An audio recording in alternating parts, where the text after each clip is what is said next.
But it's not just about me. Your mission is going to inspire future generations of scientists, engineers, athletes, and dreamers to do something that they never thought possible.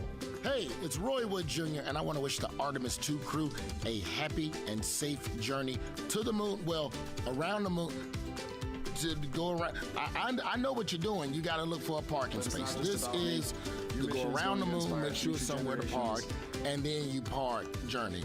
Good luck. It's actually a really good way to explain what how this mission builds. Again, we are hoping to land astronauts on the surface of the moon in maybe 2 years. So yes, we are looking around the moon on this lunar flyby mission to see where we might park. Thank you, Roy Wood Jr. Okay, and as we look at this live view of the rocket on the pad, there is a spectacular place here at Kennedy Space Center to watch launch from, and that's the Banana Creek viewing area. Why don't we go back there where the crowd is excited, and Leah has the best assignment ever, talking to people who are super excited about being here for Artemis II. Oh my gosh, Megan, you talk about the excitement being palpable. I'm telling you, everybody here on pins and needles as we get just about half an hour away from launch. I've been walking around talking to people, and I'm just struck again and again by how many people are here from across the agency. I want to introduce you to just a small portion of the people across NASA who have been supporting this mission. Patty Ortiz, NASA Armstrong Flight Research Center, Orion Program. Orion. Kathy Graves, Glenn Research Center, Office of STEM Engagement. David Alexander, NASA Glenn Research Center, Office of STEM Engagement. Jennifer Becerra, Johnson Space Center, the Office of STEM Engagement. Here we go, right back here. Where are you from? I'm from NASA Glenn Research Center, Joseph Panakitis. Joseph, here we go. Wes Furman from APL. Maria Arredondo from Headquarters, Next Gen STEM.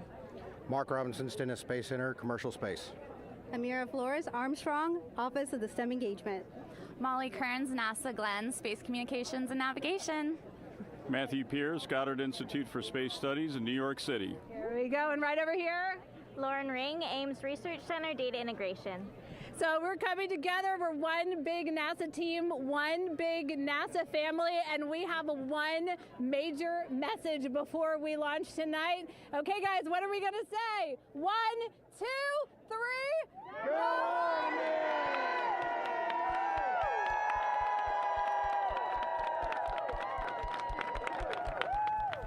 Oh my gosh, that made me so emotional. That was so inspiring to see. I mean, wow, yeah, that was great. I mean, just to hear everybody say their position, what they're doing to support this mission is amazing. And I'm sure this was something that really rang true and resonated with NASA's Administrator Jared Isaacman, again, to see the workforce come together to do the work and then to be here for launch. So why don't we actually go over to him now with our Jasmine Hopkins at one of our other viewing locations. All right, Megan, thank you so much. The energy here on the balcony is honestly becoming electric as we get so close to launch. And now we are thrilled to welcome NASA Administrator Jared Isaacman. Jared, we're really entering a golden age of exploration. How will Artemis II set the pace for the coming years? Well, I mean, Artemis II is the opening act, right? This is the test mission.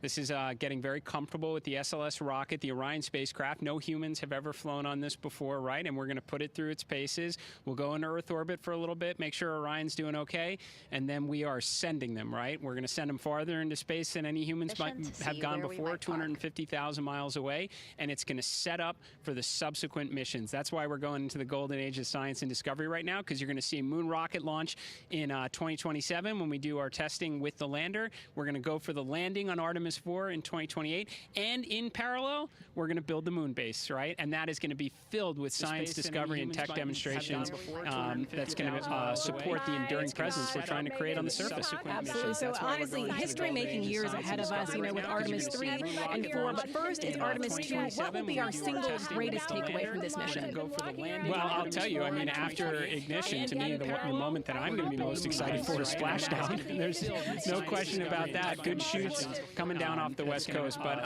look, I think the takeaway from this is gaining extreme comfort in the Orion spacecraft, right? I mean, this is very different than what we've done for more than a half century, right? I mean, the velocities that spacecraft is going to re-enter at, it's going to be new territory for us. We want to We want to get our arms around that completely. So I would say the performance of SLS plus Orion is everything on this one. We want to make sure we do it in as a safe way as we possibly can, understanding what we are undertaking right here, bring our crew back, learn as much we can from the vehicle, set up for Artemis III in 2027. Right. And Administrator, we've actually had a pretty young audience today here, some kids running around the balcony. How do you hope Artemis II inspires that next generation? I talk about this all the time. One of our overarching KPIs that we should always be tracking is the number of people living and working in space. Well, what's another strong number 2 on that one? It's the number of kids that are dressing up as astronauts for Halloween, so that they grow up, that they're inspired to want to join in this grand endeavor, whether they come work with us here at NASA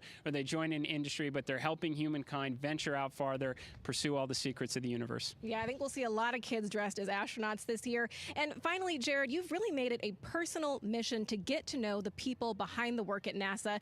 Do you have any final thoughts, any final words before today's history-making launch? Yeah, well, one, I want to express a lot of appreciation. I'll tell you what, the 4 astronauts on top of Artemis II know this. It takes an army to pull a mission together like this, right? Across all 10 of our centers, all of our commercial partners, the international partners that come together to make this possible. My sincere appreciation for everyone who is currently working the mission right now, so getting them ready for launch, that will be watching over them in mission control, recovering this crew when they splash down off the West Coast. I have complete trust and confidence in your abilities, and everybody else who's not directly working on Artemis II. Artemis III is coming up next year. When this mobile launcher gets back in the VAB, we're going to start stacking. Wow, plenty of excitement ahead of us. Jared Isaacman, thank you so much for being here. Thank you. Thanks for being here. Of course. All right. And with that, let's get back to the countdown with NASA's Megan Cruz. Under 25 minutes and counting from the opening of our 2-hour launch window, and take a look at all these people behind us. I literally, every moment I turn around and I see the clock, I am like, oh, wow. Oh, wow. There are more people and less time. Yes, exactly, which is a great problem to have. Yes. Now, this first crewed test flight of NASA's Artemis program coincides with the 250th anniversary of our country's founders signing the Declaration of Independence. Exploration is a part of America's DNA, and it continues now with our return to the moon. 250 years ago, 13 colonies laid the foundation for the greatest and most enduring democracy in the history of the world. One driven by courage, faith, and freedom. From that moment, we became a nation defined not by where we stood, but by how far we were willing to go. We conquered vast frontiers, invented tools that shaped a modern world. We found light in the dark, and we rose from the earth. Faster, higher, farther. We pushed beyond the sky and into the unknown. We carried our courage into the cosmos, and we planted the American flag on the moon, the defining achievement of American superiority in space. Today, our curiosity stretches farther than ever. American robots search ancient rivers on Mars. New telescopes unfold to glimpse the first stars. And a new generation prepares to return to the moon, this time to stay. For 250 years, America has carried the light of humanity forward. But American exceptionalism isn't inherited, it's earned. Our greatness comes not only from what we've done, but what we're still determined to discover. Because in every era, across every horizon, America is at its best when it's reaching for something greater. America celebrates 250 years, and we are leading the world into the future.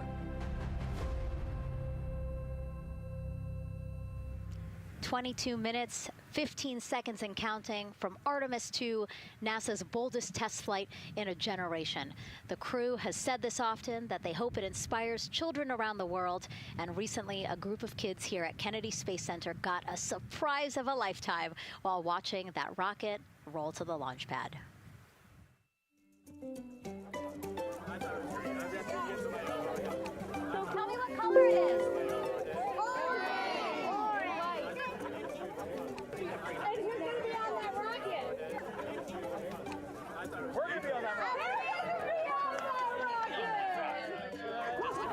make it a little bit longer. Did you see it? Okay, so everybody's looking at the rocket because it is kind of cool and impressive.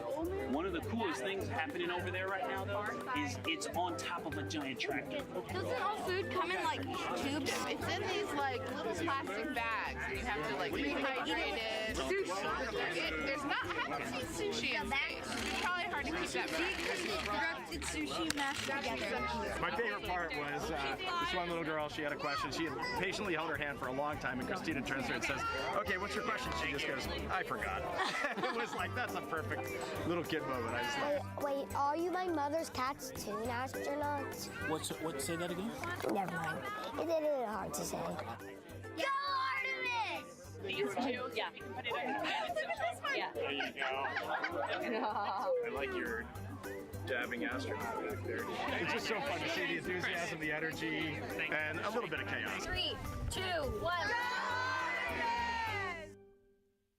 Wasn't that so cute? I love kids and their excitement and, you know, even just being real. Like, I don't remember what I was I know, he ask. goes, but I'm glad you're here. Now here we are, Space Center Houston. The crowd has exponentially grown throughout the day. We started showing you live shots from in there probably an hour ago, and now take a look at all the people there getting ready to witness history together. It's something really special to be able to witness something like this together. Yeah, you know, we've heard from celebrities and officials and kids, and, you know, it's amazing. People from all around the world came here today to Florida to watch, so it's something, it's hard to put into words, just how much support for this mission we're seeing today. And great news, too. Remember, the team was tracking an issue with the launch abort system battery. They appear to have cleared that issue, so we are go for launch. Yes, it's exciting.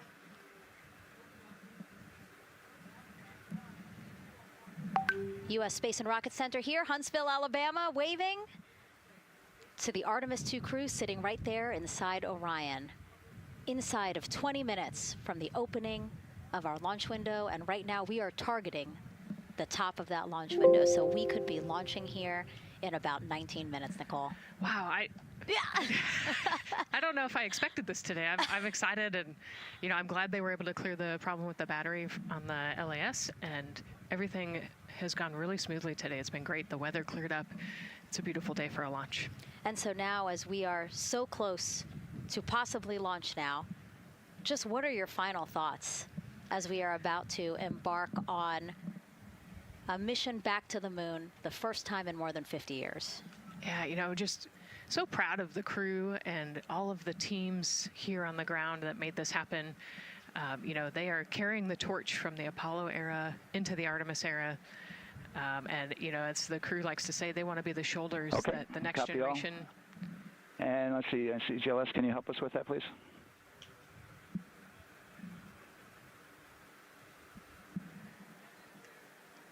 They want to be the crew wants to be the shoulders that the next generation can climb on. 001. You know, I think it's in their patch. We're going for all. It's in the name of their capsule, integrity, representing humility, and the professionalism of everyone that got them there today. So proud of them. We love them. We're excited for them, and we cannot wait to see what they see. Just leveraging everything we've learned so far as an agency, taking us from Apollo now to the launch pad here, 39B, with Orion and SLS poised to again fly us into the history books. And before we leave you now here at the host desk to get back into operations, we just wanted to answer one question for you guys. We asked you earlier on today, what are you most excited for? And we asked you to go vote on Instagram and Twitch. Instagram, you guys said launch. Twitch, you guys said lunar flyby. So I think you guys will all be very excited since we are now about 17 minutes from the opening of our launch window today. And so with that, as we approach terminal count, let's send it back to Daryl Nail in Firing Room 1. Daryl. All right, thank you, Megan and Nicole, and just want to give you an update on the launch abort system that you just reported that they cleared. They believe, they're convinced, this is an instrumentation failure. So There are 2 batteries on the LAS. The LAS, of course, and with the help of my 2-year-old son's model rocket, Daniel said I could use this, so it's okay. The LAS is right here. It's the tower above Orion. Orion capsule is inside of here. It's used to pull Orion off the rocket in case the rocket is something's going on with the rocket, either on the pad or in flight. 2 batteries are bad. Well, I'm sorry, one of the 2 batteries reported an out-of-family temperature, and it was very much out of family. And so they checked their data going back into the vehicle assembly building where they recharged the batteries and worked on them. And they have good, solid data, they reported, that tells them that this is an instrumentation failure, that there's something wrong with the sensor. And so they took it before the mission management team, which has to accept the risk, any changes to launch commit criteria, which this would be one, and they all fully accepted it. So now we are clear as far as that constraint is concerned. And one quick thing as we count down now, we are getting into the final minutes before liftoff. There's a 2-hour window. We haven't quite set the T0 yet, but this is a list of the cutouts. There are 150 cutouts that are included for this 2-hour launch window, and that's important. They're in very small print. That's important because there's basically 16 minutes inside this window that they cannot launch. And these are because of small things flying in orbit. There's a lot more things in orbit than there were back in Artemis I when we had 35 to 40 cutouts. For that reason, because of these 156 cutouts, they're going to be managing the launch window as we go forward. So they may have to wait out one of these cutouts. They range in time between 2 seconds to 23 seconds, but you'll hear the NASA test director talk through that. We're getting ready to merge that loop from NASA test director Jeff Spaulding.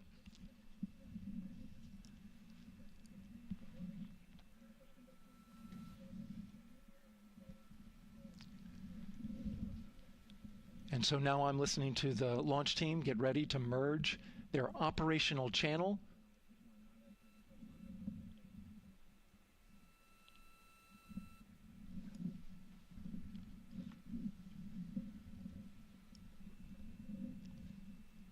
We're now entering one of the most consequential phases of launch day, and that's terminal count, the final 10 minutes. And OTC, NTD on 212 for comm check?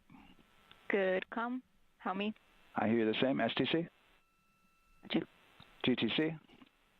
GTC is on 212. All right, copy that. NASA Test Director Jeff Spaulding confirming communications with his team.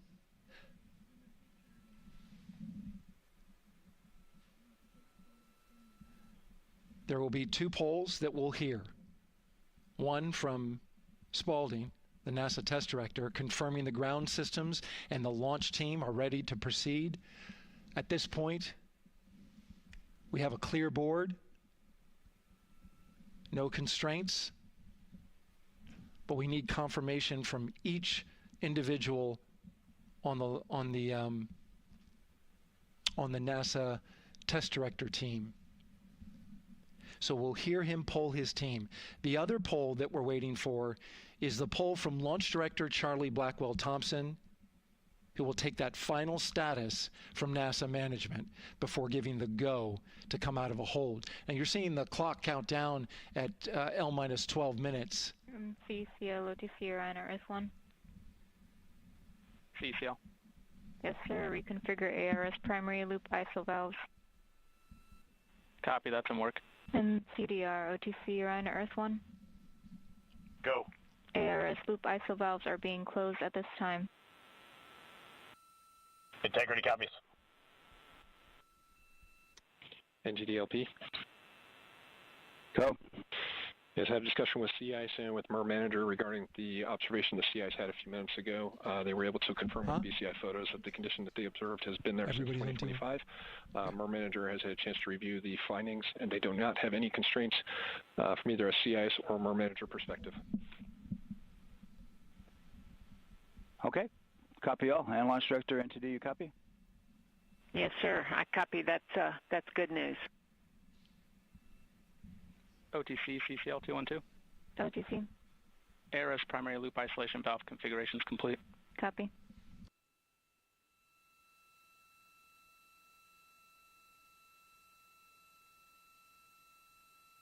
And CGLS NTD, cancel pending, please. GLS copies, and that's complete. All right, and for all personnel, we got a little bit more work to do before we pick up the clock, and we're about a little over a minute from getting to T-minus 10 minutes, but we've canceled the resume time there, and then we'll pick it up after we get through all of our work and anything else that we need to do to get through the remainder of count. So we'll continue working that to get to our T0 today. So when we get to about 50 seconds from now, we'll extend that hold. CVSE OTC. CVSE 400-290, looking to verify that we are configured for ascent. Yep, give me about 2 more minutes. I'm going to start CMA2 streaming. Copy. NTD COSE hold requested. Copy that. I have an LCC violation of O-CT-004, S-band transponder anomaly. This was a transient LCC violation, so transponder 1 had a demodulated SNR estimate that went down to 2 dBm when it should have been between 10 and 13. It is now back up to 12, but we did lose that for just a moment. It does not appear that we lost our bit sync or carrier lock, which would be indicative that we lost our lock with the vehicle. So at this point, recommendation would still be go. However, we do have a pre-planned contingency procedure if we want to look at that. But again, this was transient, so we're back in a nominal range. All right, let's see, LPE NTD. Yeah, we're not seeing that hit, so I guess the question for COSE, was that less than 3 samples? Was that below our persistence? Stand by, let me look. It did look like it did persist for several seconds on mine, but let me take a look at the number of samples. Could I get a repeat on the affected LCC, please? Yes, ma'am. That's going to be O-CT-004. Thank you.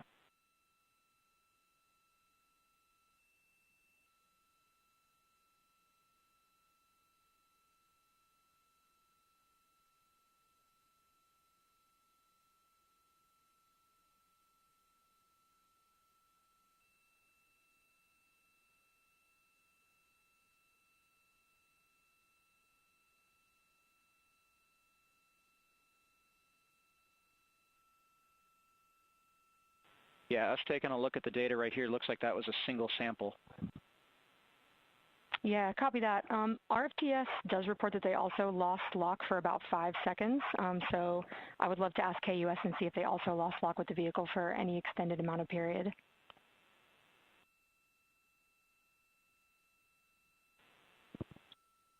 And COSE, while we're doing that, these are 1/10 hertz measurements, correct? So we would have had to lose it for over 10 seconds to get a second sample? Yes, sir, that's correct. It is 1/10 hertz. Yeah, so from our perspective, the allowance is effectively up to 30 seconds, up to 3 samples based on the 1/10 hertz. This is not an LCC violation, I believe. Yes, sir, I would agree with that at this point. Copy that. We're checking with KUS on 232. I don't think they have 212 access. We're trying to verify, but it sounds like they have a loss of lock as well. About 2 seconds. Okay. And I guess for both KUS and COSE, do we have lock now? That's affirmed. We do have lock for COSE.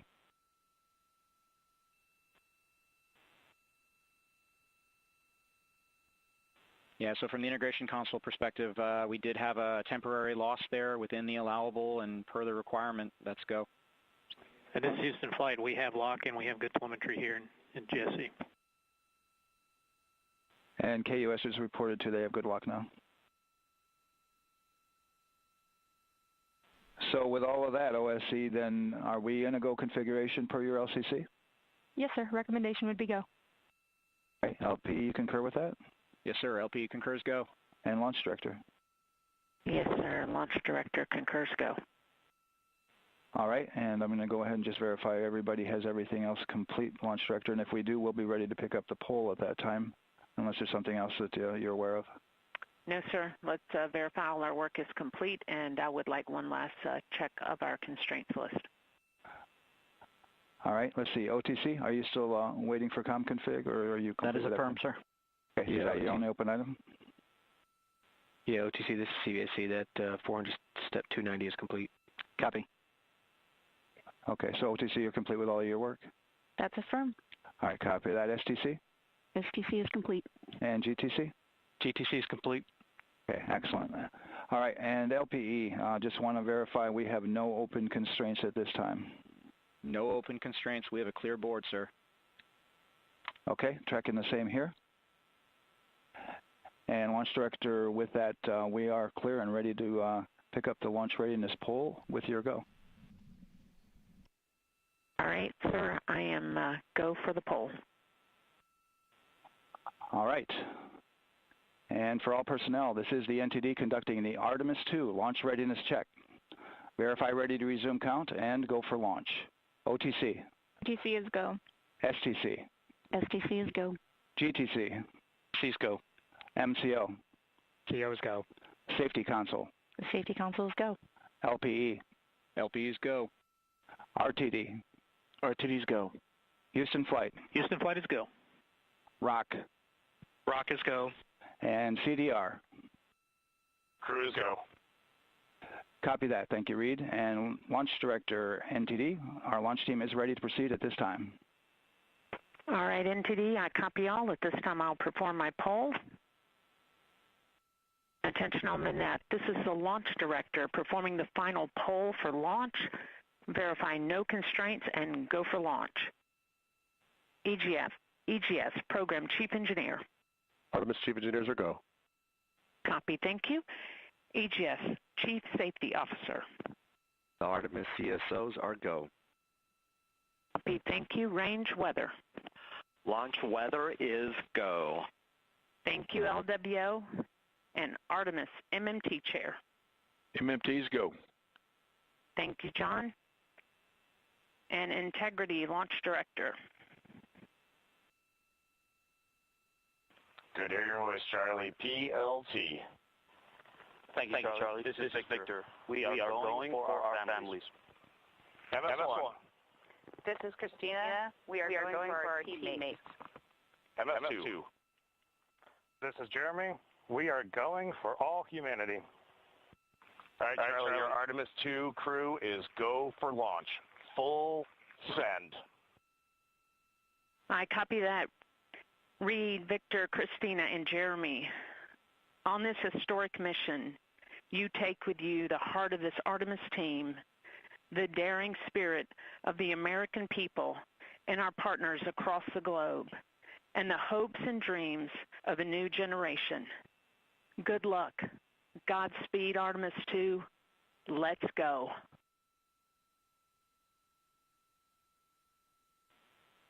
And NTD Launch Director. Go ahead, Launch Director. Yes, sir. You have a go to proceed with countdown. Copy that. I'll put it in work. CDR, NTD. Go. Figure risers and initiate short purge per your EPROC 10.1.1, steps 8 and 9. 10.1.1, 8 and 9 going to work. Copy. CVSC, NTD. Start and verify recordings of our Orion cameras. Copy. Okay. Well, there you heard it. RSR, NTD. RSR. They're getting ready to start terminal count. AR rotation enable at this time, please. It's currently at T-minus 10 minutes. Once we wrap up this last bit of work, SNA arm rotation enable complete. we're going to start that clock. Copy that. Thank you. Integrity crew, close and lock visors.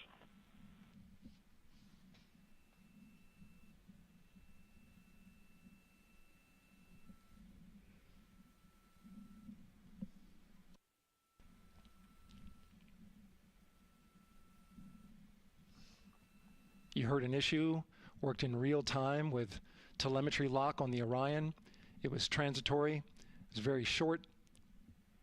They checked the data, confirmed that they had a good lock This was with the S-band transmitter on the Orion.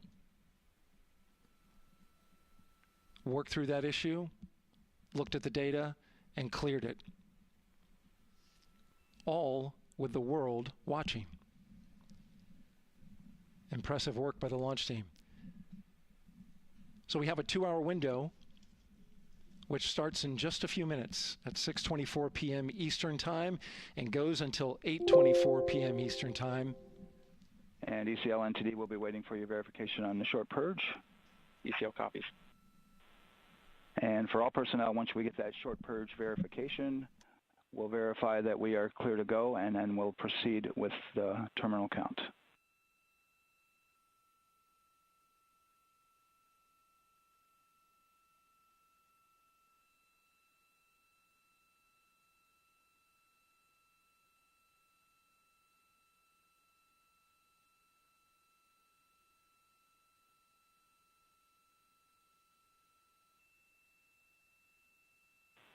ECL time estimate?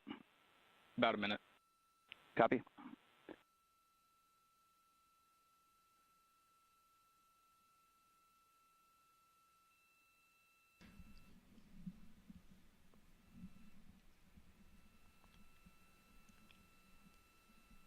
So we're going into the launch window, but not by much, it looks like. Just wrapping up some final work. And once that's completed, you'll hear NASA Test Director Jeff Spaulding ask for the ground launch sequencer operator to go ahead and start the clock. The ground launch sequencer is an application software. It runs on top of the launch control system in the firing room, acts like a conductor of an orchestra, executing hundreds of commands in precise order and timing. It's all autonomous. NTD CCL 212, short purge initiation is verified. All right, copy that, and we're verifying our constraints.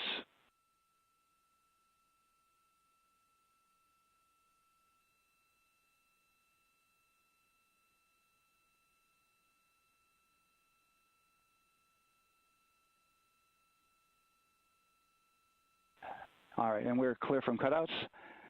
And with that, we're going to resume the clock momentarily. And CGLS, you can resume the clock on your mark. GLS copies. 3, 2, 1, mark. GLS mainline has been initiated. T-minus 10 minutes and counting.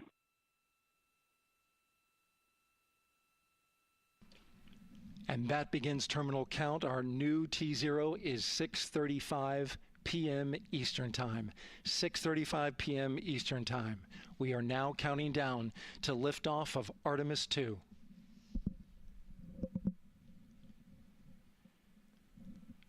From now on, you're going to hear two voices on the loops. If everything goes nominally, NASA Test Director Jeff Spaulding, who's directly managing the launch team, and Alex Bendelos, the GLS operator who closely monitors the software to liftoff of Artemis II. He has the ability to stop and restart the countdown. From now on, you're going to hear two voices on the loops. A lot of people ask about whether there's a launch button. There certainly is not. And rock. Our new T0 is 22, 35, Alex 12. Bendelos, the GLS operator who closely monitors the software to lift off of Artemis. He has the ability to stop and restart. So you heard confirmation of the exact T0, 6:35 and 12 seconds p.m. Eastern Time. Again, our T0 is 6:35 and 12 seconds p.m. Eastern Time.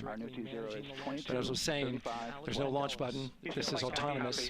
But there is a button that keeps you from launching, and that button allows the GLS operator to pause the countdown outside of terminal count and during terminal count and submit a hold to the next holding point. So the clock won't stop right away. If there's an issue, we'll go to the next stable holding point. This is how GLS configures the rocket and ground systems to a stable point where they can stop the countdown if that's needed. But right now, we are counting down. Our next big milestone, looking to retract the crew access arm. GLS is go for crew access arm retract. And there you see the crew access arm moving away.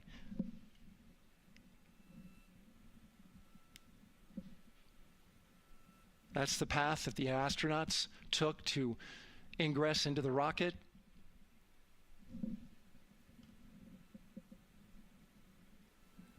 Until this point, that was their way off the pad if they needed to evacuate. But now with that arm retracting, the backup transitions to a launch abort system, and they'll begin arming that shortly.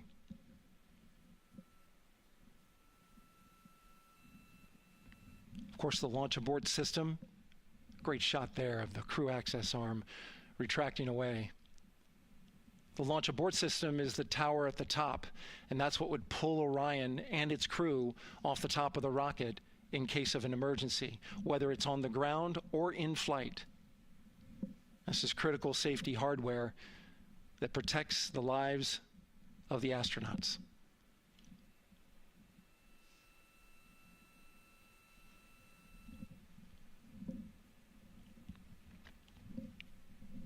Starting at T-minus 6 minutes, the GLS will start bringing that and other high-energy systems online, starting with core stage pressurization.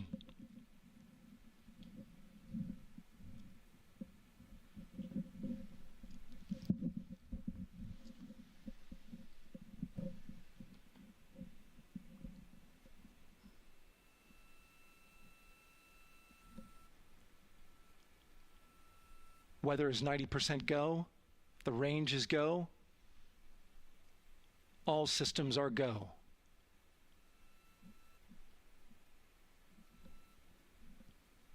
GLS is go for core stage tank pressurization. That means the replenish valve for the liquid hydrogen tank has now closed, and that tank is beginning to pressurize to flight levels because that hydrogen is naturally boiling inside the tank. We'll get the liquid oxygen tank a little later in the count. Now the team is waiting for verification that, if needed, the Artemis II crew could use the launch abort system to pull Orion safely off the top of the rocket in an emergency. Let's listen in for that call. GLS verifies last capability available. And CDR, do you copy? CDR copies, last available. That's great news, and you heard the NTD verify that with the commander of the mission. GLS is go for FTS arm. Now work is being done to arm the flight termination system. This is so the range safety can send a flight termination command if the rocket flies too far off track. There's a brief built-in delay, so the launch abort system has time to pull the astronauts to safety first. GLS is go for LH2 high flow bleed check. All right, the high flow bleed check. That's so the cryo team gets verification that the RS-25 engines, all 4 of them, are in the proper temperature range for launch.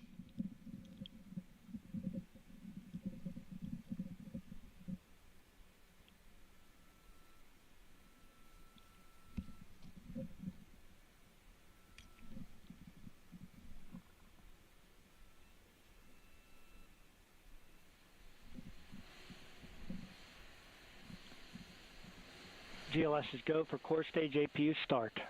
Core stage APUs start. Those are auxiliary power units, high-speed turbines which provide pressure to hydraulic pumps that steer the RS-25 engines. We're going to see a gimbal test a little later at T-minus 2 minutes and 30 seconds. This is what allows that to happen.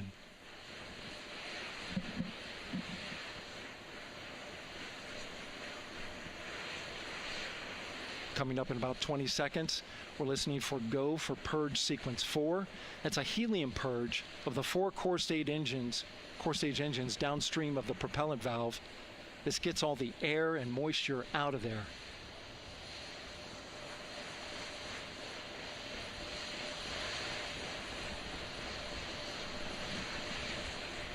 GLS is go for purge sequence 4. Moving through the milestones. All is looking good.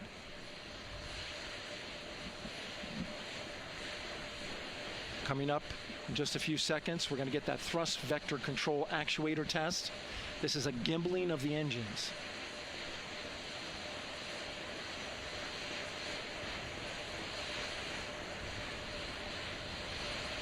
There are the 4 RS-25s, 3 of them shuttle heritage, 1 of them built from shuttle parts. And there you see them moving.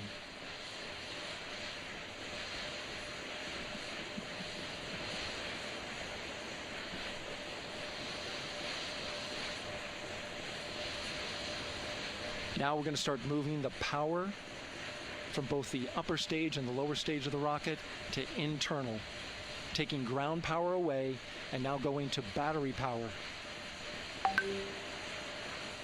GLS is go for upper stage to internal power. All right, power is removed from the rocket's upper stage, the ICPS, and it's been switched to battery. Same milestone for the lower core stage coming up at T-minus 1 minute and 30 seconds. Right now, the 4-person Artemis II crew is 248,000 miles away from the moon. And if all goes well, they will fly by it in 6 days. GLS is go for core stage to internal power. All right, there's the rocket's core stage, which houses 3 flight computers, is now on its own power. There's no more hold time because there's no more margin on these batteries. So we would have to recycle back to T-minus 10 to recharge if we had a hold.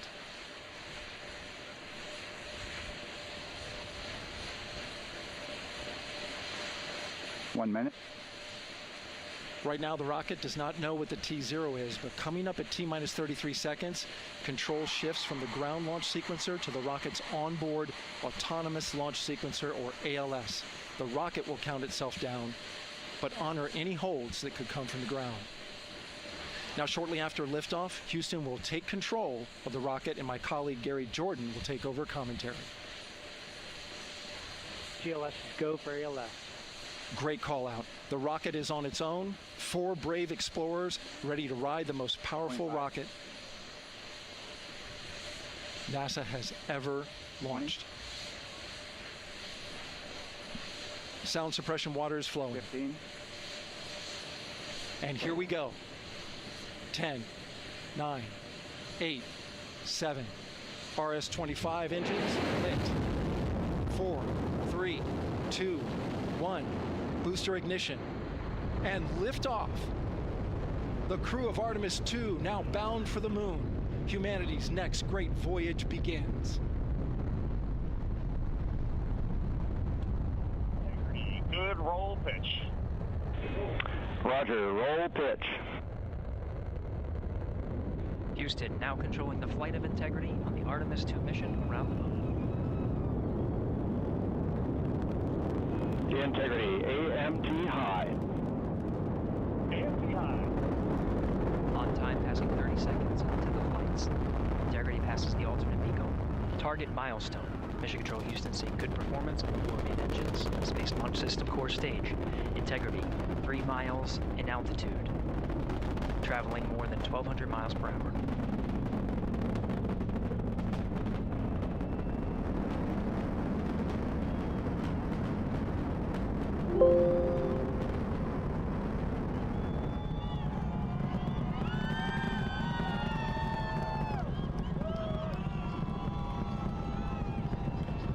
Mission elapsed time, passing 1 minute, approaching max Q. On, Ponce de Leon. Stan, we have you loud and clear on Ponce de Leon. Have you the same. Communication signal transfer confirmed as Integrity and its crew go supersonic. Approaching 90 seconds into the Artemis II mission.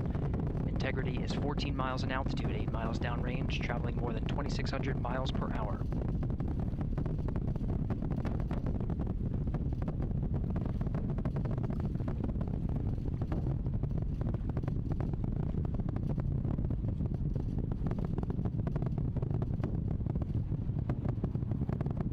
Minute 50 seconds of mission elapsed time, standing by for main engine throttle down to 85%, ahead of solid rocket booster separation expected at the 2 minute 9 second mark. see throttle down.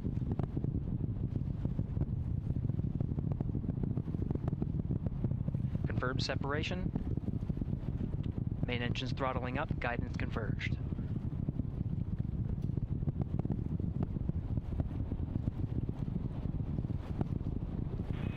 Integrity, guidance converged, performance nominal, upper stage RCS ready. Copy all, Stan. Integrity, SM priming complete. SM priming complete. 2 minutes 45 seconds of mission elapsed time into the Artemis II mission. Thrusters on Integrity and upper stage confirmed in a ready state ahead of service module fairing separation.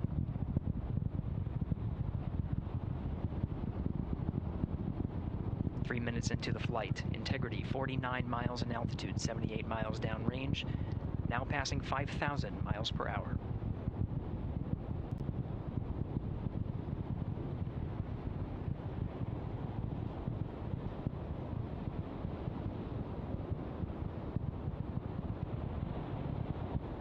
Standing by for launch abort system jettison. Houston Integrity, good last jettison, great view. Copy jettison, Team Eco 8+02. We see the same on board, Stan. And Houston has you loud and clear on TDRS at the Kármán line. Outstanding, Stan, we have you the same.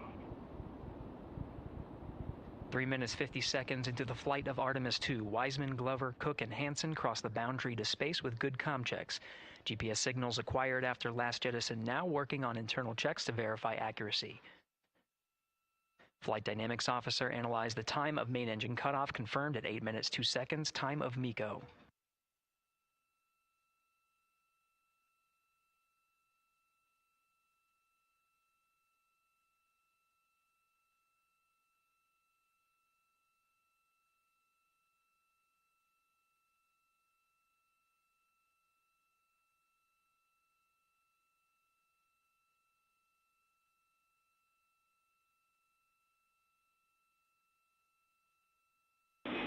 Integrity, GPS processing.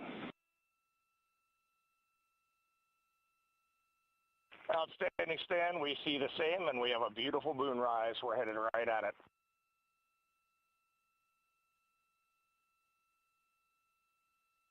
Approaching 5 minutes into the flight, Commander Reed Wiseman confirms he has visuals of his destination. GPS guidance, navigation, and control software finishes internal checks and sends to navigation channels. Integrity, 3 engine press. 3 engine press. On time, now passing 5 minutes 20 seconds of mission elapsed time into the Artemis II mission. At this point, 3 good main engines are all that's needed to carry Integrity to a nominal main engine cutoff target. Though at this time, we're seeing 4 good engines here in Mission Control Houston. Integrity, 75 miles in altitude, 330 miles downrange, approaching 10,000 miles per hour.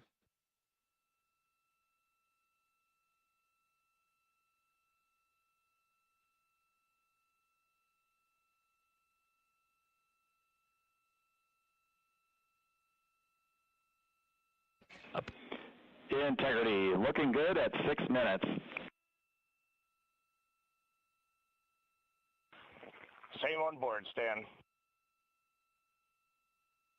Good trajectory and engine performance. Booster officer will soon report the shutdown plan to Flight Director Judd Friedling, expected at the 7-minute mark. Integrity, 78 miles in altitude, 460 miles downrange. Integrity, expect nominal shutdown. Integrity copies nominal shutdown.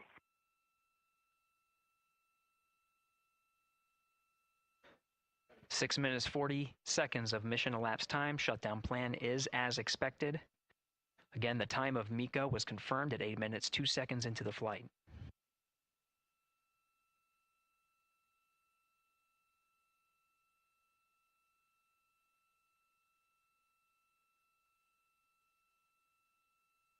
Seven minutes of mission elapsed time. Throttling down as we approach the abort once around option. Milestone at the 7-minute 30-second mark.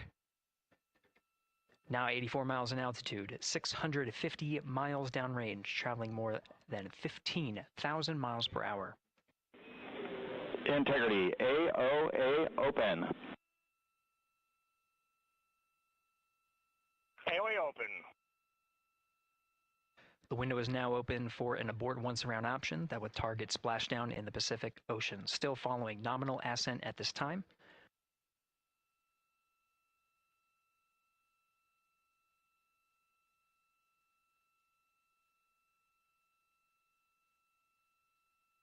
About 10 seconds remaining until the main engine cutoff of the Space Launch System core stage. Standing by for confirmation of MECO and core stage separation.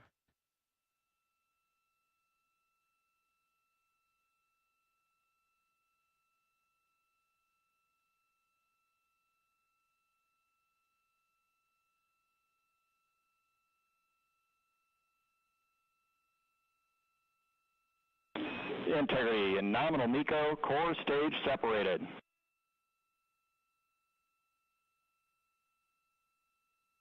We see the same on board, Stan.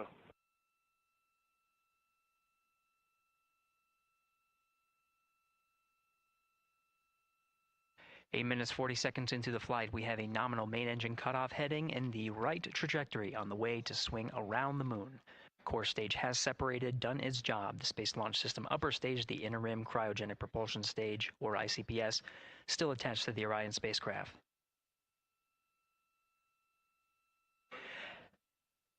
Nine minutes of mission elapsed time. Integrity crew of Reed Wiseman, Victor Glover, Christina Cook, and Jeremy Hansen now in orbit around the Earth at the beginning of their journey to the moon.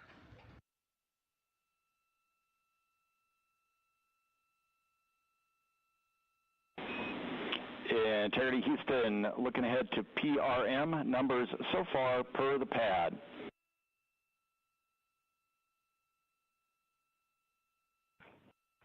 Copy that, Stan. Numbers for the pad.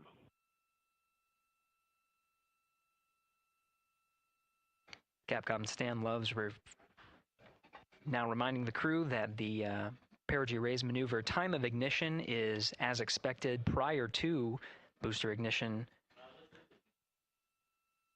That time being 49 minutes, 50 seconds of mission elapsed time.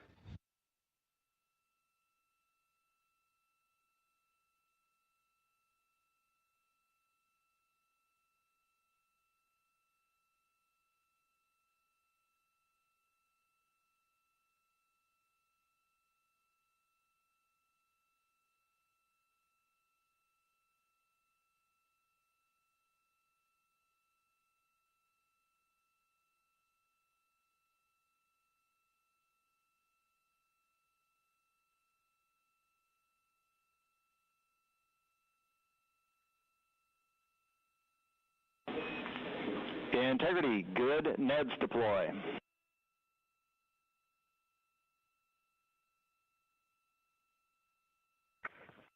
Copy that, Stan. Good, NEDS.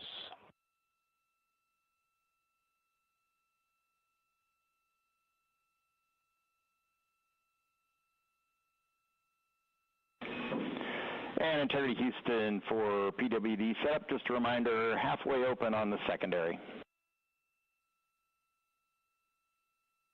We copy that, Stan. Halfway open.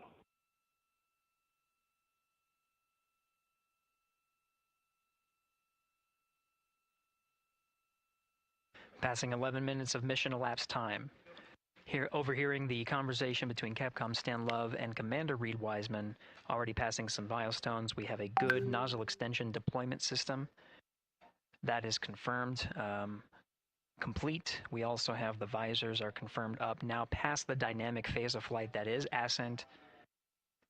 Their launch and entry suits that provided them an extra layer of protection, now not as needed. They're going to raise those visors. And later in today's mission, they will begin to egress or get out of the suits to begin some of their initial tasks of activating some of the systems aboard in the Integrity spacecraft. It's passing 12 minutes of mission elapsed time. Again, the perigee raise maneuver that's targeted near 50 minutes of mission elapsed time, 49 minutes, 50 seconds. That's what the crew is going to be working towards. The Commander Reed Wiseman, pilot Victor Glover will focus on preparing for that milestone. In the meantime, mission specialist Christina Cook and Jeremy Hansen will start some of the activation of environmental control life support systems. You may hear confirmation of their activation over the Orion to Earth communication network.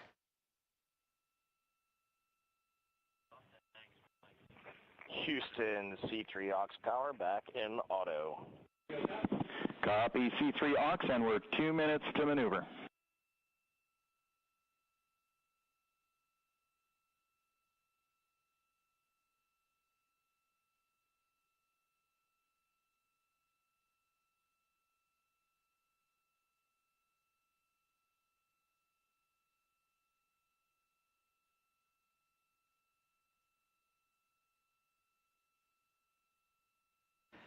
"13 minutes and 30 seconds of mission elapsed time. We're going to continue to follow the crew of the Artemis II mission.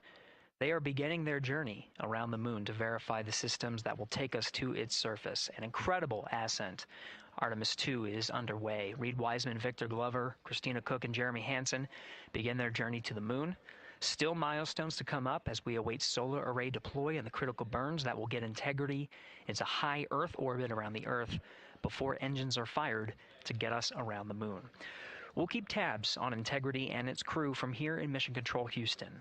But for now, we're going to send it back to you, Megan and Nicole at the Kennedy Space Center. Very jealous to hear how the launch experience was over on the Space Coast. Yeah, Gary, if people are just joining us, welcome back to the Space Coast, where we just saw Artemis II lift off 14 minutes ago. And wow, what an amazing launch, and an emotional one, too. As soon as the rocket lifted off, Nicole, you had tears in your eyes, I had tears in my eyes, and we had all these people around us cheering. It was amazing. Yeah, the energy was wonderful. I mean, it was a beautiful launch. You know, we've got 4 friends and family members headed to the moon. It's pretty amazing. Yeah, how does that make you feel as someone who, you know, is an astronaut as well, but also, as you said, friends? Yeah, so proud of them.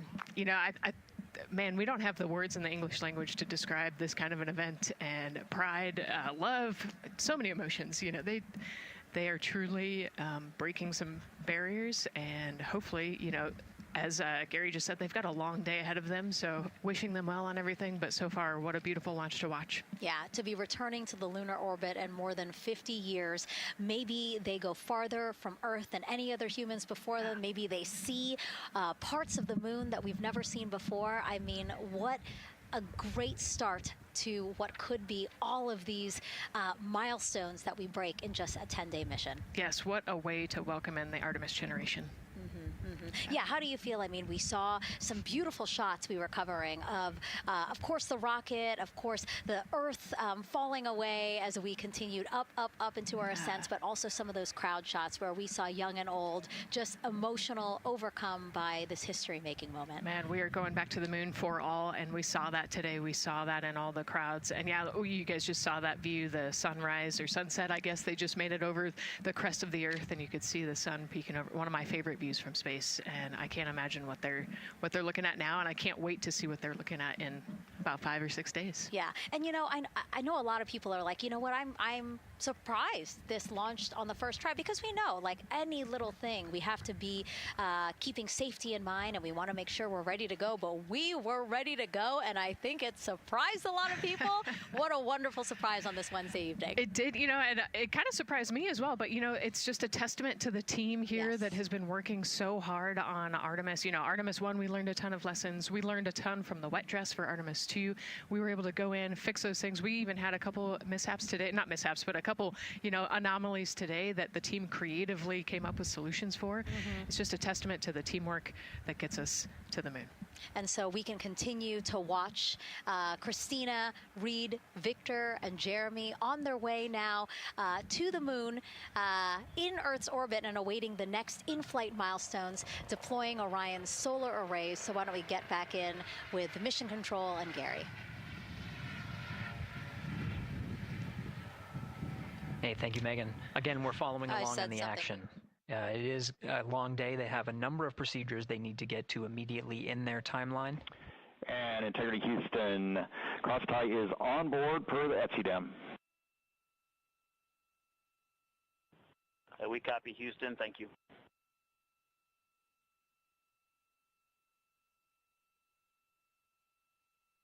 Cross-tie referring to flight controllers here initiating a connection between some of the batteries aboard the Orion spacecraft, allowing for an even distribution of power. This is the flight control teams that took us through ascent of the Artemis II mission today. Right now we're, as you see, passing 18 minutes of mission elapsed time. The Orion spacecraft integrity and the interim cryogenic propulsion system are maneuvering tail to sun. It is in this orientation, this attitude. Integrity anywhere until that momentary prop caution.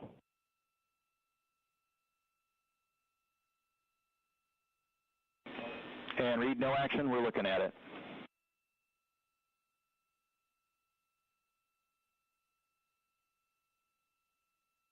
Commander Reed Wiseman verifying what is being routed to his displays aboard Integrity. Propulsion engineer confirming that no action is needed at this time. They're pressing through with their nominal procedures to prepare for the perigee raise maneuver. And of course the solar array wing deploy ahead of that.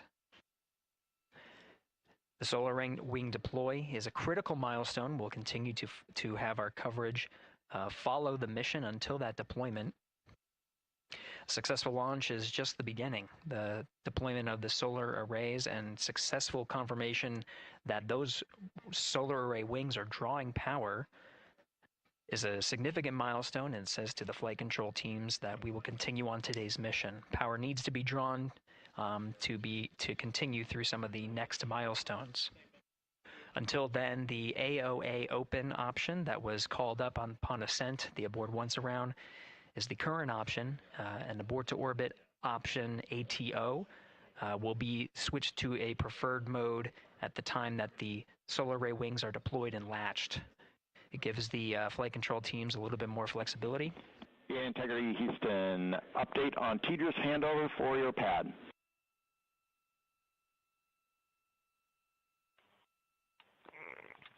Give us just 1 minute. And Stan, you can read it. Ike is ready to copy. Roger. TDRS handover east to west expected 1 second earlier at 5:1 minutes 26 seconds.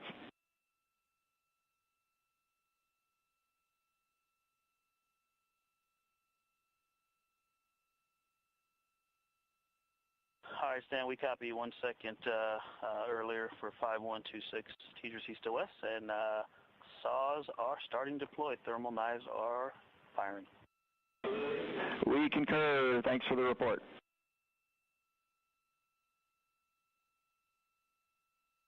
Read back of the reports that you just heard on the Orion to Earth network. Integrity has maneuvered tail to sun. The RL-10 nozzle on the end of the ICPS is pointed towards the sun, and the solar array deployment sequence has begun. With the deployment confirmed, it'll be several minutes until they are what is called in a latched position.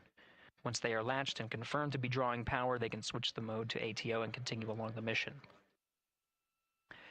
The teacher's handover at the pad, that message meant the crew was provided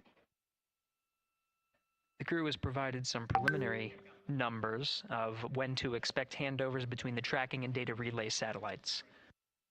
Currently orbiting Earth at an altitude of 545 statute miles above the Earth. They are in a near-Earth network communication system, the tracking and data relay satellites, geosynchronous satellites that are stationed about 23,000 miles above the Earth.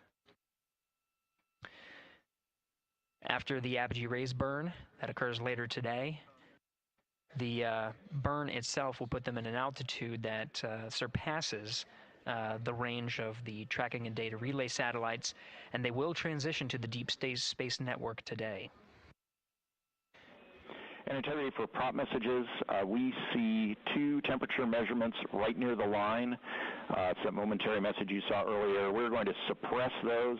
It's CM helium heater 2 T1 and heater 1 T1. They're going suppressed. Integrity, thank you. We see the same.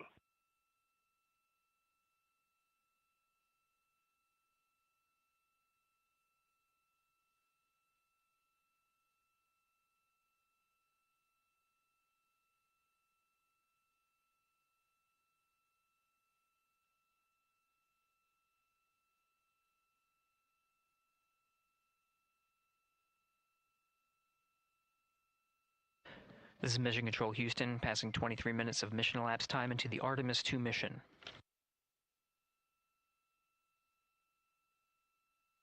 This is after a launch that began at 5:35 and 12 seconds Central Time, 6:35 and 12 seconds p.m. Eastern Time. Right now, the orientation you're seeing from our arrow visualization that translates some of the telemetry that we're getting from the spacecraft and puts it into a model so you can follow along on some of the milestones that we are following here. The RL-10 nozzle that you see at the left end of your screen, though it is currently not firing, that nozzle is pointed towards the sun, and the solar arrays are currently deploying. From this visualization, they look fully stowed in a position. Integrity, we are happy to report that Jeremy has the O2 sensors on. Copy O2 sensors.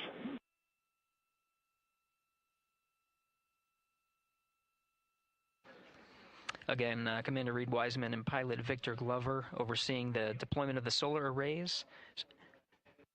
And we'll follow the attitude maneuver changes ahead of the first burn of the ICPS engine, the perigee raise maneuver. Integrity Houston, we see 4 saws deployed and latched, ready for ATO preferred. Overseeing the deployment of the solar arrays. Yeah, we're almost there in the procedure. And we'll follow the attitude maneuver changes ahead of the first burn. And Integrity Houston, we are seeing a 7-second miscompare between the MET on Orion and ICPS. We'd like you to read us the MET from your center status bar and for the ICPS on StackSum. And Integrity Houston, we are seeing a 7-second miscompare between the MET on Orion and ICPS. Absolutely We'd like you to read us the MET from your center status bar and for the ICPS on StackSum. And Integrity Houston, we are seeing a... Copy, thank you for that. We'll investigate a ground issue. And Houston Integrity, ATO preferred. Copy, ATO preferred. And for the ICPS on StackSum. And Integrity Houston, we are seeing a... Copy, thank you for that. We'll investigate a ground issue. This is Mission Control Houston, 25 minutes, 45 seconds into the flight of Artemis II. We have confirmation that all 4 solar array wings are deployed and latched. This is the configuration needed to switch to ATO preferred, which you did hear confirmed from pilot Victor Glover. That mode has been switched. Mission Control Houston, 25 minutes, 45 seconds into the flight. There's also a discussion with Capcom Stan Love and Commander Reed Wiseman about the alignment of the MET clocks on the Orion spacecraft and the ICPS. Commander Reed Wiseman confirmed the clocks are in sync, no issues, they're going to investigate it on the ground. We're proceeding with today's mission. 26 minutes of mission elapsed time and counting. Capcom Stan Love and Commander Reed Wiseman about the alignment of the MET clocks on the Orion spacecraft and the ICPS. Commander Reed Wiseman confirmed the clocks are in sync, no no issues. They're going to investigate it on the ground. We're proceeding with today's mission. 26 minutes of mission elapsed time and counting. Capcom Stan Love and Commander Reed Wiseman about the alignment of the MET clocks on the Orion spacecraft and the ICPS. Commander Reed Wiseman confirmed the clocks are in sync, no issues. They're going to investigate it on the ground.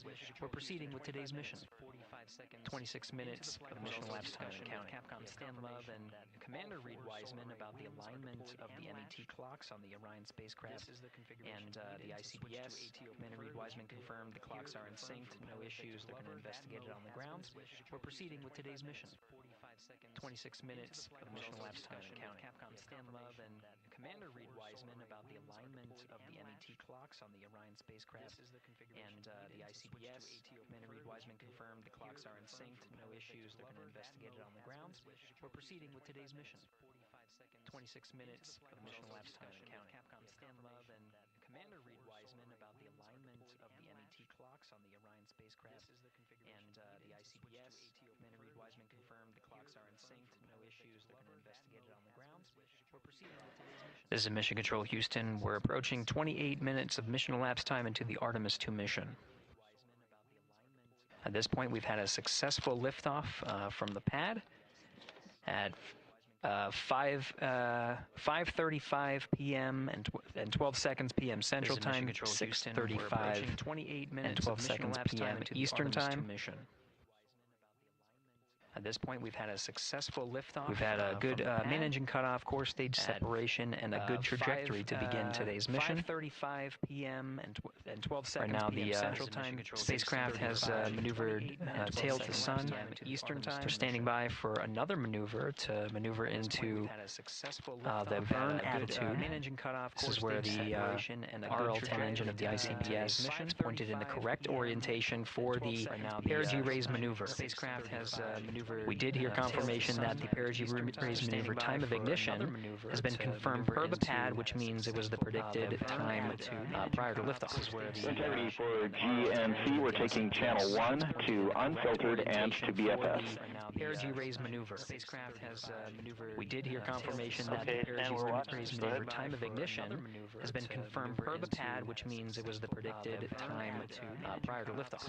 Integrity for GNC, we're taking channel 1 to unfiltered and to BFS. Perigee raise maneuver. Capcom Stan Love reading up to the crew of Integrity. They will switch the navigation source from channel 1, standing by for confirmation that that switch has occurred.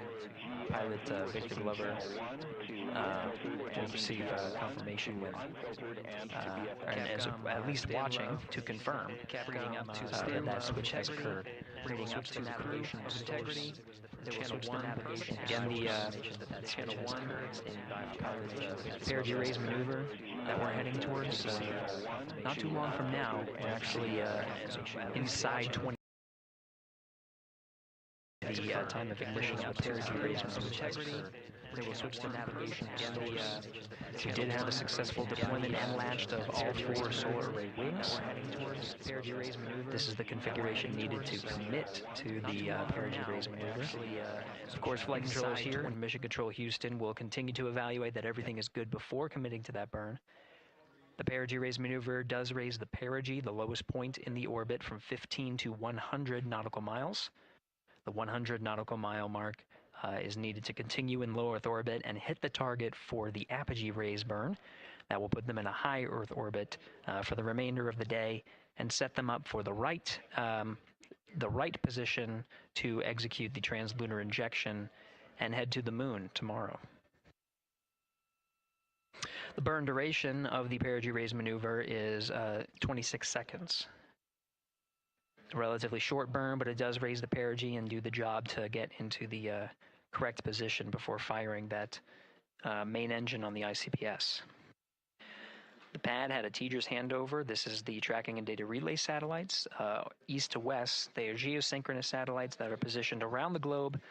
And as Orion makes its way around the Earth right now, above the west coast of Africa, at an altitude of about 923 statute miles and counting.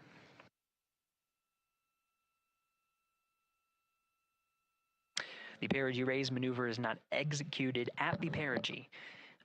It is rather executed on the, actually closer to the apogee. But what it does is it raises the perigee at the other end of the orbit to 100 nautical miles.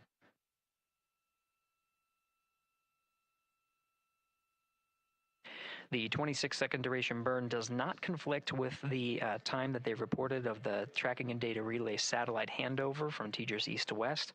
Again, geosynchronous satellites that are used not only by Integrity today, but the International Space Station as well.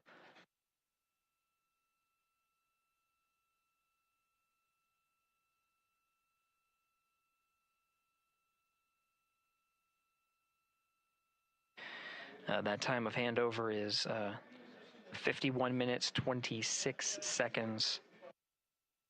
Plenty of margin before the perigee raise maneuver cutoff happens, and the trajectory is analyzed to see whether it was a good burn. A good burn means that the burn was performed as expected and sets the trajectory on course for that 100 nautical mile perigee target mark.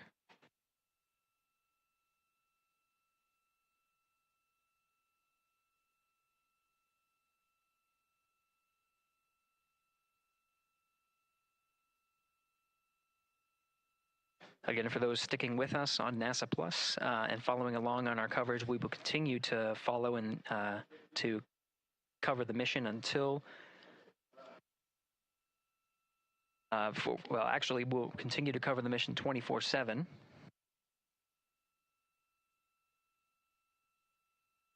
But we'll wrap up our coverage here shortly. And now that solar array wing deployment has occurred on NASA Plus and Amazon Prime. Again, we will continue coverage 24/7 at the NASA YouTube channel. For those that want to see all of the upcoming milestones, there are select times where we will be coming back to NASA Plus and other streaming platforms. You can go to nasa.gov to find the latest on when to find those activities.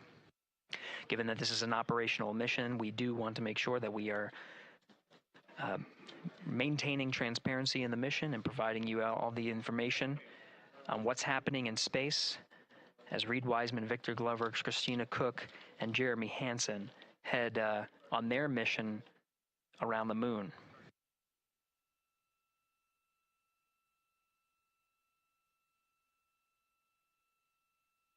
Inside Integrity at this time, again, the solar array wings have deployed. The Integrity is maneuvering to its burn attitude ahead of the execution of the perigee raise maneuver. Overseeing these steps is primarily done by Commander Reed Wiseman and pilot Victor Glover. Mission specialists Christina Cook and Jeremy Hansen focusing on some of the system activation inside of Orion, namely the environmental and control and life support systems. The activation and checkout of some of these critical systems are very important to continuing on the mission, making sure that those systems are in a good condition and in a reliable condition to provide the necessary environmental and control needs of the crew, with humans on board through the duration of the mission that extends 10 flight days.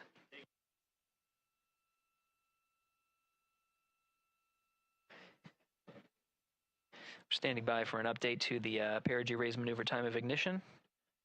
Should be read up to the crew very shortly. Integrity Houston, updated PRM numbers when you're ready to copy. All right, Houston, we are ready to copy. TIG is 2 seconds earlier at 4 minutes, 48 seconds. TIGO unchanged at 26 seconds. 49, 48, TIGO 26.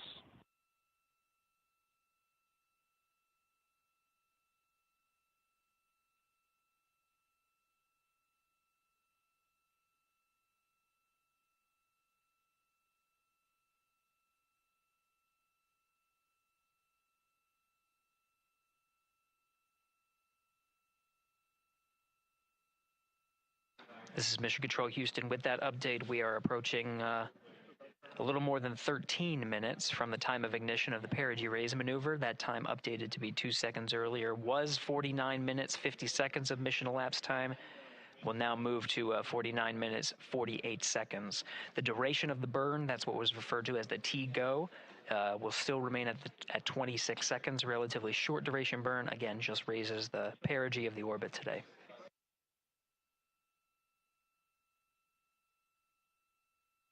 Making sure they hit the mark on that time of ignition is the primary concern of Commander Reed Wiseman and pilot Victor Glover. Mission Specialist Christina Cook and Jeremy Hansen inside activating those environmental control and life support systems.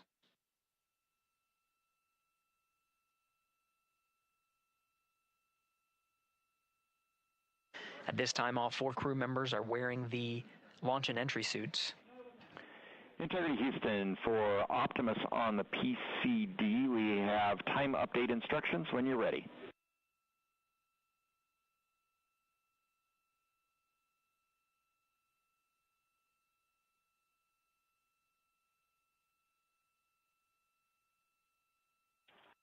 And Houston, Integrity, we copy. Hands are pretty busy at this time. I think we will call you back when we're ready for that. All right, that one is not urgent. 2 minutes to maneuver to PRM attitude. We are watching and concurred. 90 seconds-ish, maybe. Pilot Victor Glover confirming that that maneuver less than 2 minutes. Again, that the point of that maneuver is to point the main engine of the ICPS, the RL-10 engine, in the proper orientation to execute that 26-second burn. It needs to point in the correct position to achieve the goal of raising the perigee to 100 nautical miles.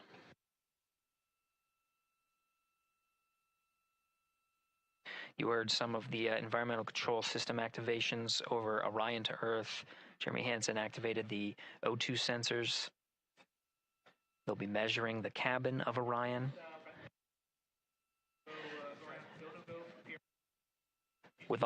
During all of the activations, here on the ground in Mission Control Houston, Flight Director Judd Freeling is doing a poll with all flight controllers in the room to see if we are in a go position to go ahead and execute the perigee raise maneuver. Once concluded, Stan Love will report it back up to the crew, and we'll stand by for that.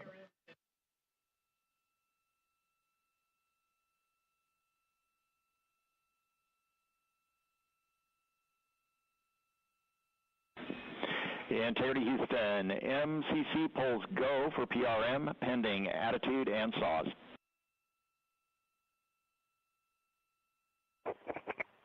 Hey, we copy. MCC is go. Maneuver starting.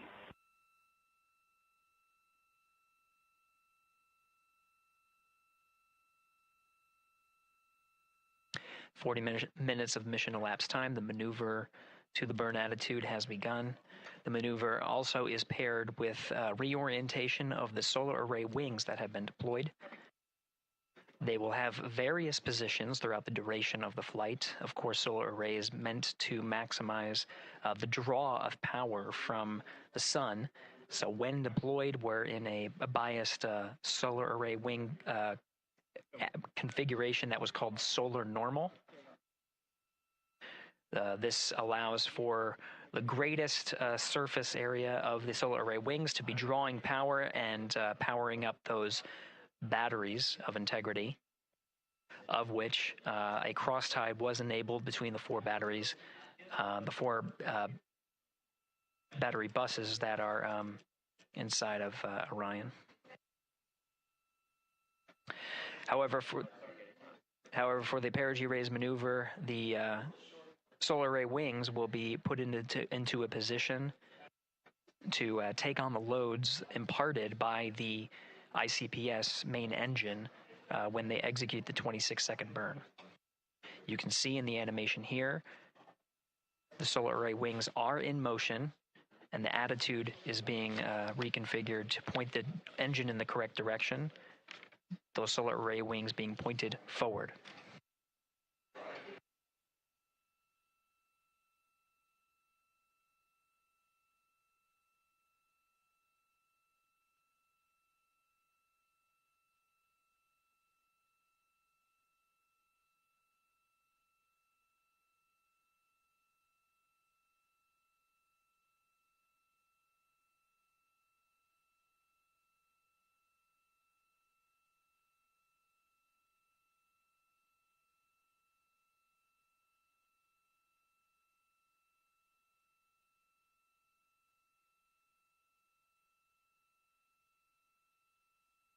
You're getting a live look inside the Artemis II mission flight control room. The team you see here oversaw the ascent of our 4 astronauts inside Integrity, launching at 6:35 and 12 seconds p.m. Eastern Time. Now, again, this room will be occupied 24 hours a day, 7 days a week, with flight controllers shifting on 3 shifts to oversee 24/7 operations of Artemis II while in flight. We will cover that live on the NASA YouTube channel, and we'll be covering that around the clock as we begin to wrap up our coverage here on NASA Plus. Before I do want to send it over to our colleagues at the Kennedy Space Center. And to my colleagues, it was a pleasure to join the teams at the Kennedy Space Center and be a part of such a historic launch. Here in Houston, again, we're turning our attention to the mission. And for now, we'll say farewell and thank you to our colleagues there for today's launch coverage. We'll see you again soon for Splashdown. This is Mission Control Houston, sending it back over to Megan and Nicole at the host desk. Thank you, Gary. And yes, it was such a pleasure to be a part of this historic mission that started right here at Kennedy Space Center. It was such an amazing sight to be a part of.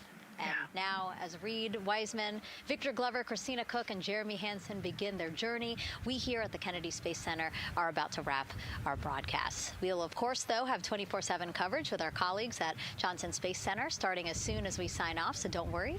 You can follow along our 4 astronauts every minute of their nearly 10-day journey to the moon and back. Nicole, I'll definitely be watching it, and I'm sure you will, too. Yes, of course. You know, they just started, right? The launch was beautiful. This was a historic day. They're on their way back to the moon for the first time in over half a century, but they've got a lot of work ahead of them, and so we're excited to see what they have to do and excited to test out the Orion spacecraft. This is a test flight after all, and we're excited to see what we can learn from this mission.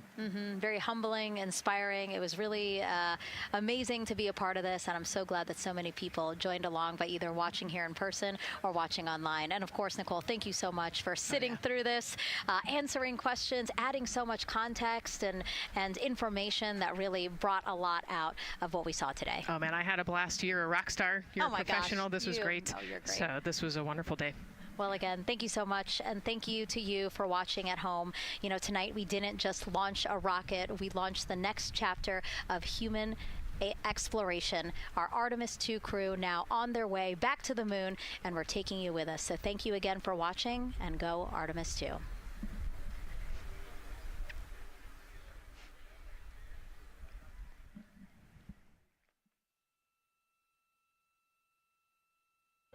All 4 astronauts, and it appears all of them are undergoing their suit leak checks. Yes, a pre-flight tradition that we have seen with our crewed flights, the card game. The astronauts who have just left crew suit up and are now walking down a hallway. And here they are, NASA's Artemis II crew, taking their first steps outside for their historic test flight. And the 4 of them step into their astrovan.